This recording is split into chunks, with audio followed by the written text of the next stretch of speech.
ये तो सबको पता ना कि एक दिन मरना है, हाँ, अमर होकर कोई नहीं आया। और मनुष्य जीवन उसी का सार्थक है जो भगवान का भजन करे।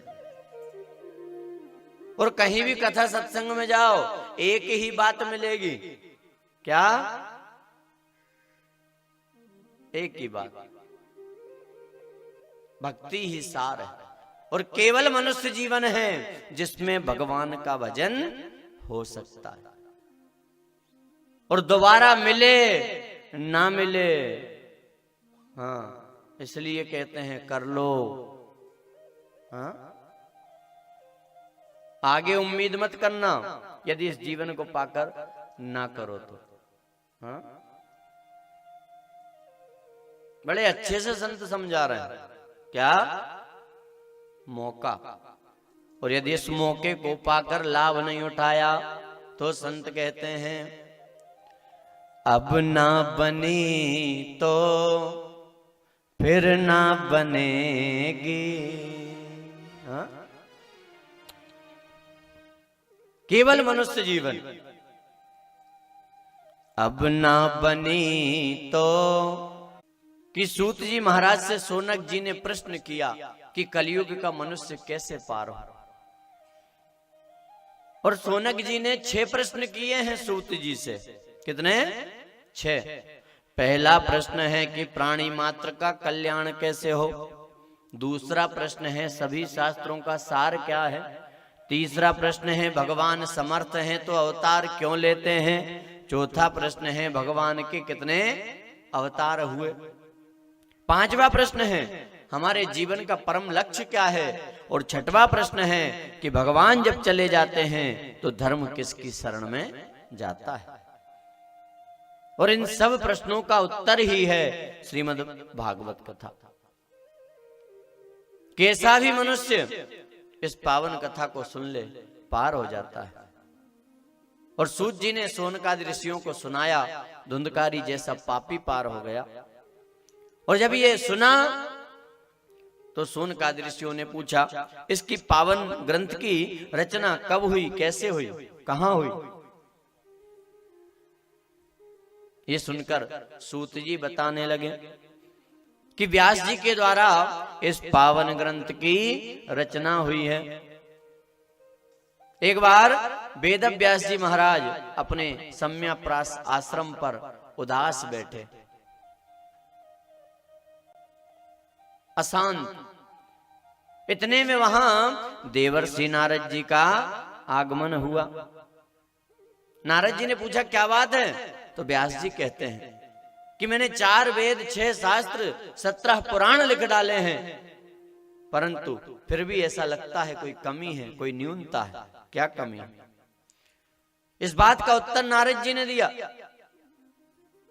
कि अभी तक तुमने जो लिखा ना सब थोथे हैं, किसी काम के नहीं है। अब ऐसे ग्रंथ की रचना करो जिसमें सारे वेद शास्त्रों का सार हो, भगवान के समस्त अवतारों का वर्णन हो, राम अवतार की व्याख्या और कृष्ण अवतार का चित्रण हो। ऐसे ग्रंथ की रचना करो। और विश्वास दिलाने के लिए नारद जी ने अपने पूर्व जन्म का वृत्तांत सुनाया। क्या? कि पूर्व जन्म में मैं दासी पुत्र था। मेरी मां बड़े बड़े सेठों के यहां कपड़े बर्तन का काम करती थी। एक बार चतुर्मास काटने संत आए एक सेठ के यहां। वो रोज सत्संग करते थे, कथा सुनाते थे। मैं भी सत्संग में बैठता था। क्यों? प्रसाद के लालच में निरंतर। पर सत्संग सुनते सुनते मेरा मन सत्संग में लग गया। और जब चतुर्मास समाप्त हुआ वो संत जाने लगे तो मैं उन संत के साथ चल दिया, पीछे लग गया। हाँ? संतों ने कहा बेटा अभी तेरी मां तेरी जिम्मेदारी है, इसकी सेवा कर। और संतों ने एक माला दी कि माला ले और खूब भगवान का भजन कर। संत चले गए। नारद जी कहते हैं कि मैंने माला उठाई और मैं भगवान का भजन करने लगा, पर भजन करने बैठूं और मेरी माँ मुझे काम बता दे, बेटा ये काम कर दे, तो ये सामान लिया, तो मुझे क्रोध आता। और मेरी माँ मुझे भजन करते देखती तो कोई काम ना हो तो भी व्यवधान डालती, मन से काम बताती। क्यों बताती आपको पता है? हाँ? बच्चा कहां जा रहा है, मां को कोई चिंता नहीं, कहां उठ बैठ रहा है कोई चिंता नहीं, पर यदि बच्चा ज्यादा भजन पूजन करे ना तो मां को चिंता लग जाती है बाबा नहीं बन जा। हाँ? नारद जी कहते हैं पूर्व जन्म का वृत्तांत सुना रहे हैं कि मैं बैठता माला लेके, मां विघ्न डालती, मुझे क्रोध आता। एक दिन भगवान की कृपा हुई, क्या मेरी मां को सर्प ने डस लिया और मेरी मां मर गई। हाँ? किसी ने आके कहा कि तुम्हारी मां मर गई तो मैं रोया। हाँ? और संत कहते हैं कि जब नारद जी रोए थे ना पूर्व जन्म में मां के मरने पर, तो एक आंख से गर्म आंसू और एक आंख से ठंडा आंसू। क्यों? ठंडा आंसू है खुशी का कि मेरी मां मर गई। खुशी किस बात की? बोले भजन में बिगन डालती थी, अच्छा हुआ मर गई। और गर्म आंसू है दुख का, मेरी मां मर गई, अब मेरा कौन ध्यान रखेगा? हाँ? कौन ध्यान रखेगा? आज के समय में एक बात बताएं आपको, आप कहीं जाओ ना किसी के घर तो चाहते हो ना कि हमें हमारा खूब सम्मान करें, चाहते हैं।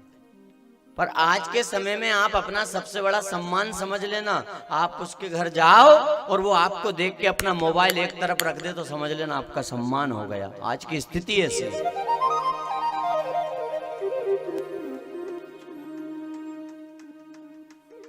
हाँ,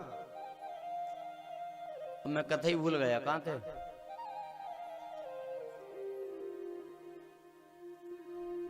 ध्यान इधर रहेगा तो अच्छा काम होगा।